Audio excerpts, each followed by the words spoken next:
Bonjour à tous. Le scénario de la spirale infernale qui taraude le gouvernement.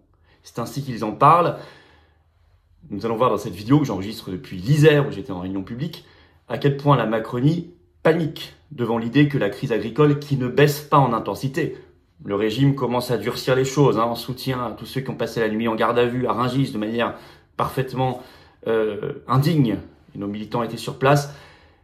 Mais d'autres professions arrivent dans le conflit, sont de plus en plus visibles dans le conflit. Et la grande crainte de la Macronie, c'est une coagulation des Français sur quelques grandes revendications, non pas pour diluer ou noyer le mouvement, mais au contraire pour lui donner beaucoup plus de force. Et chaque Français a un rôle à jouer là-dedans. Nous allons voir ce qui se passe, nous allons voir aussi les documents qui sortent, qui montrent la panique de la Macronie dans cette vidéo, et quelques grandes revendications qui permettraient de coaguler efficacement, utilement, ce mouvement de résistance, je dirais, de libération nationale. Nous allons voir tout ça de manière très concrète dans cette vidéo importante. N'hésitez pas à la partager, à la relayer. Pour cela, vous abonner en cliquant en dessous sur s'abonner. Un petit clic, c'est gratuit, bien sûr. Vous réabonnez-vous si YouTube vous a désabonné. Vérifiez, ça peut arriver. En tout cas, si vous êtes un abonné de la chaîne plutôt que pas abonné, alors les vidéos seront mieux recommandées. Alors les vidéos vont mieux circuler, et alors on va toucher de nouvelles personnes qui peut-être vont nous découvrir, ne nous connaissaient pas, et on va créer de nouveaux résistants. C'est comme ça que ça marche, donc merci à vous de vous abonner. N'oubliez pas qu'à 500 000 abonnés sur cette chaîne, le demi-million, on fera un événement inédit en direct, interactif avec vous pour célébrer tout ça. Ça sera spectaculaire. Par ailleurs, on se retrouve en direct ce vendredi 2 février à 19 h sur cette chaîne, soyez là. Bon, vous avez compris qu'on est dans le chaudron encore une fois, que ça va chauffer. Actualité française, mondiale, sans langue de bois, sans tabou, on voit tout. Et je prends toutes vos questions en direct.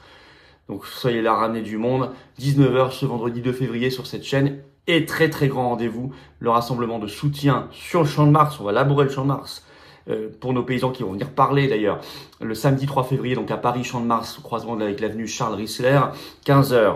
Ceux qui me parlent évidemment de la manifestation en soutien à Julian Assange, on n'a pas oublié, mais on la décalera dans le temps à un moment plus propice. On la refera bien sûr. Mais en tout cas, venez là. Notamment Jean-Frédéric Poisson m'a dit aussi qu'il viendrait prendre la parole, Charles-Henri Gallois, et des agriculteurs en colère qui viendront nous expliquer tout cela. Ça va être très fort. Tous les amis des paysans sont les bienvenus, c'est parfaitement sécurisé évidemment, c'est ouvert à tous. Attention, changement de lieu, toujours samedi 3 février 15 h Paris, Champ de Mars, mais ce sera finalement place Jacques Rueff, car nous attendons finalement beaucoup plus de monde que prévu, on doit prendre un lieu plus vaste, donc ce sera place Jacques Rueff. Merci.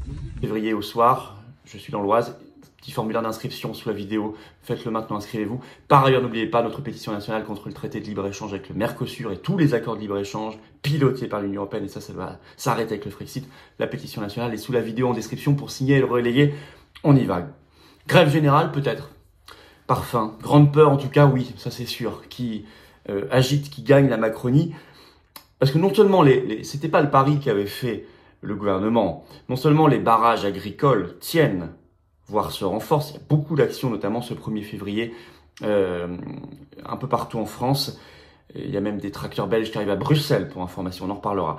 Mais d'autres professions se font de plus en plus voir dans la lutte. Alors les médias en parlent plus ou moins, vous allez voir ça. Et ça va augmenter. Et la Macronie, dans des documents qui sortent, notamment il y a des documents des renseignements, avoue sa panique. Est-ce le grand réveil du peuple de France? Et comment faire pour qu'il ne se dilue pas? Converger, ça a un sens si ça converge dans quelques grandes revendications très fortes, politiques au sens noble du terme, avec un P majuscule. Alors d'abord, des signaux. Ce 31 janvier matin, des infirmiers libéraux organisaient une opération escargot. C'était une première dans les Bouches-du-Rhône, à Martigues, près de Marseille. Et ça se généralise dans toute la France. Vous avez cet article de France 3, PACA, ce 31 janvier, je vous lis juste le chapeau, il dit tout. Ce 31 janvier, les infirmières et infirmiers libéraux sont mobilisés dans toute la France pour se faire entendre. Profitant de la mise en lumière des agriculteurs avec leur mouvement, les professionnels de santé tentent une convergence des luttes, comme les taxis qui ont déjà rejoint le mouvement. On va parler des taxis. Car en effet, les taxis ont rejoint le mouvement depuis le 29 janvier. Donc vous voyez, c'est quand même récent. Et ils font tous les jours maintenant des opérations escargot, parfois en même temps mêlées aux tracteurs. Ils en ont fait ces derniers jours à Paris, Bordeaux, Marseille, Aix, Lyon, Toulouse, Orléans, Nîmes, Brest. L'étincelle pour eux, mais c'est juste l'étincelle. En réalité, on voit bien que c'est une coagulation avec un mouvement beaucoup plus large. Mais l'étincelle, il y a toujours une étincelle. Pour les paysans, c'était le GNR. Mais on voit bien que ça dépasse le GNR. Là, pour les taxis, c'est la nouvelle convention avec l'assurance maladie qui réglemente le tarif de transport des patients. Ils n'en sont pas satisfaits. Par exemple, ce 31 janvier, ils ont bloqué le péage de la Barque dans les Bouches-du-Rhône sur l'A8. Le BTP est de plus en plus visible. Vous savez, bâtiments et travaux publics, c'est beaucoup d'entreprises, artisans, et ils ont du matériel lourd, comme les paysans. Et ça, c'est très intéressant dans ce genre de mouvement.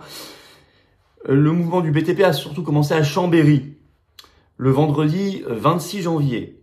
Et à l'époque, il y avait 7 entreprises mobilisées. Au dernier décompte, le 30 janvier, il y en avait 4 fois plus, même un peu plus que 4 fois plus. Il y avait 30 entreprises avec plus de 40 machines mobilisées dans le mouvement, avec des grèves, des participations à des blocages. On a vu même en tenue souvent les apiculteurs, le 30 janvier, débarquer sur l'A43, l'autoroute A43, aux côtés des paysans. Alors ça monte et la presse commence à devoir l'analyser. Centre Presse a fait tout un dossier là-dessus le 30 janvier.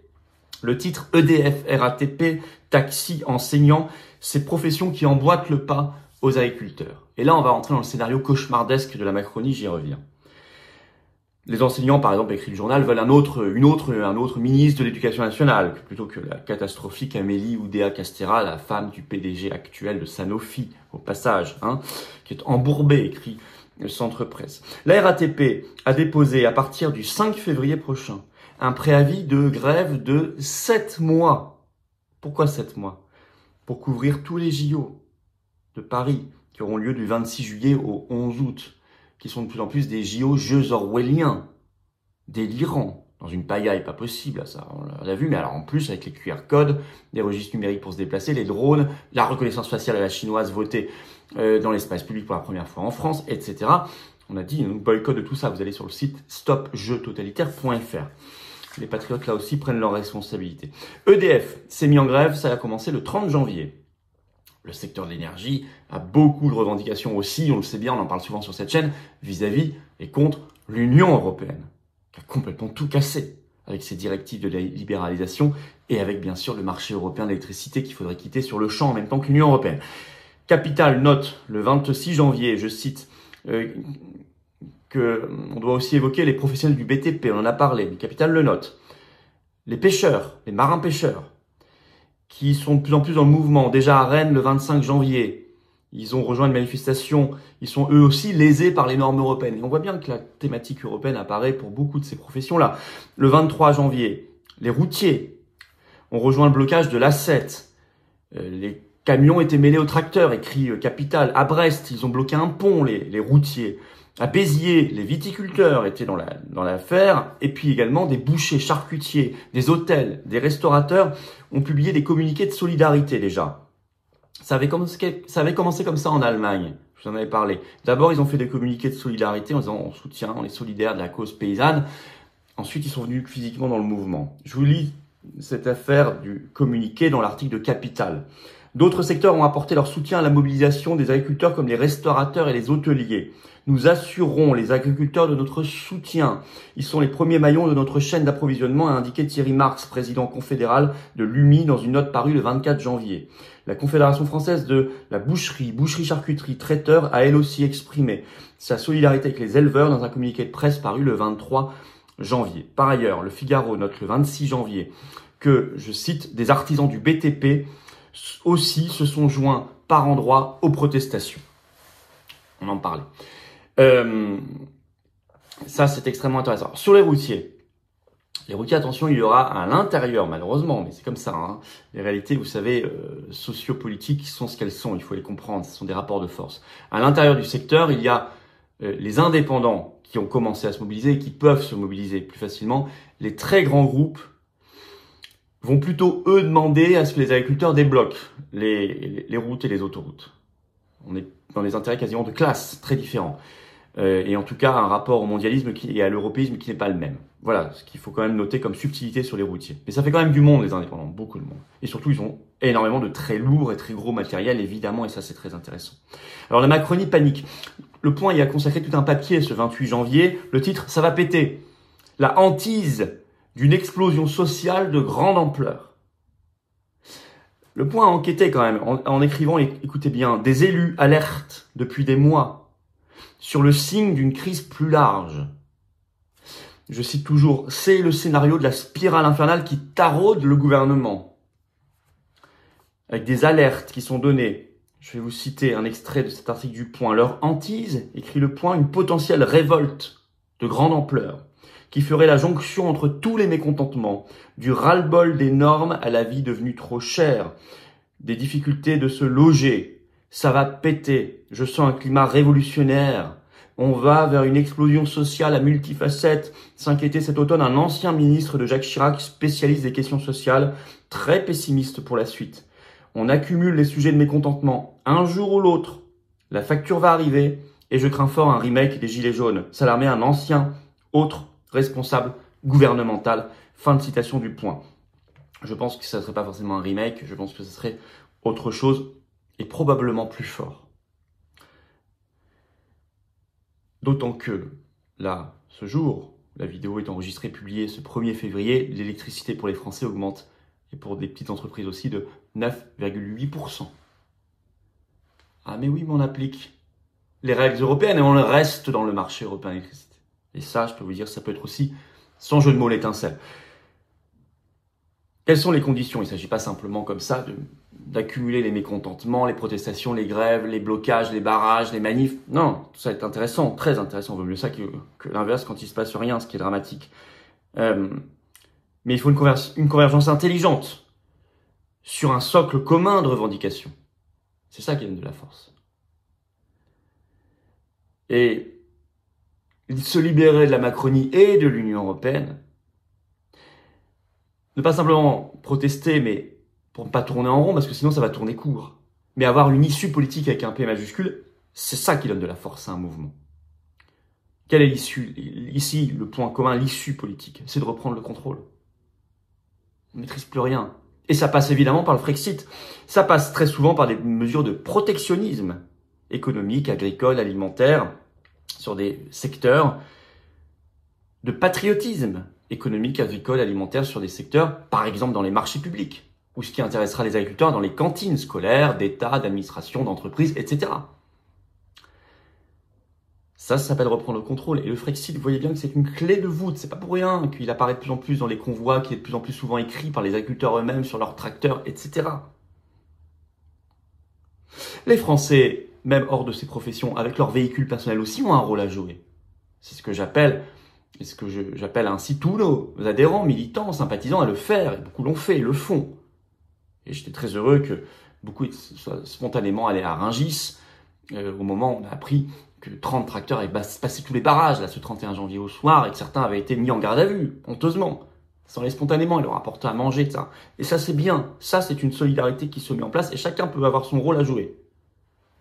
Alors n'hésitez pas à partager cette vidéo, à la relayer en s'abonnant, vous abonnant ou réabonnant à cette chaîne YouTube en cliquant sur s'abonner en dessous, un petit clic, c'est fait, c'est gratuit, ça aide énormément la chaîne, les vidéos seront mieux recommandées, on va toucher de nouvelles personnes si vous êtes abonné à la chaîne ou réabonné. Si YouTube vous a désabonné, à vous de vérifier. Grand merci. Vous voyez là, il y a une force ici, elle est là aux Patriotes, une organisation, c'est un mouvement de résistance anti-oligarchique. Je vous demande d'adhérer, dès aujourd'hui, ne remettez pas à demain l'oligarchie, elle ne remet pas à demain ces mauvais coups. Vous faites un don de soutien au mouvement pour nous aider à faire plus d'actions. Comme la très grosse manif pour les paysans le samedi 3 février que je vous demande de rejoindre. Ils viendront prendre la parole eux-mêmes. 15h Paris, Champ de Mars, tout ça, ça coûte cher. Et en adhérant, réadhérant, on vous propose des actions, on vous propose de rencontrer des gens qui pensent comme vous à côté de chez vous sur les libertés, sur l'avenir, sur l'espérance, sur la souveraineté, sur la paix, sur plein de choses. Adhérer, réadhérer, c'est le premier lien sous la vidéo en description. Vous pouvez également le faire par un lien qui est en commentaire épinglé, une petite fiche maintenant sur l'écran et dans quelques secondes un lien sur l'écran. Choisissez. Faire un don de soutien au mouvement, c'est facile. C'est le deuxième lien sous la vidéo en description. Ça permet de faire plus d'actions concrètes. Sinon, on peut pas. On peut pas. Vous savez, on peut que grâce à vous. Et en plus, tout ça, c'est défiscalisé aux 2/3 de vos impôts. Vous mettez, ça fait baisser concrètement vos impôts. En adhésion, réadhésion ou don. Vous mettez 60 €, ça fait baisser de 40 € vos impôts. Vous mettez 6 000 €, ça fait 4 000 € en moins. 600 €, ça fait 400 € en moins. 6 €, ça fait 4 € en moins, etc. Vous avez compris. Par ailleurs, on se retrouve en direct sur cette chaîne le vendredi 2 février à 19 h. Sans tabou, ça va chauffer, ça va être explosif. Actualité française, mondiale, les européennes, les souverainistes, tout ce que vous voulez. Je prends vos questions en direct, soyez là, ramenez du monde. Bravo donateurs, aux réadhérents, bienvenue aux nouveaux adhérents, patriotes et vive la France.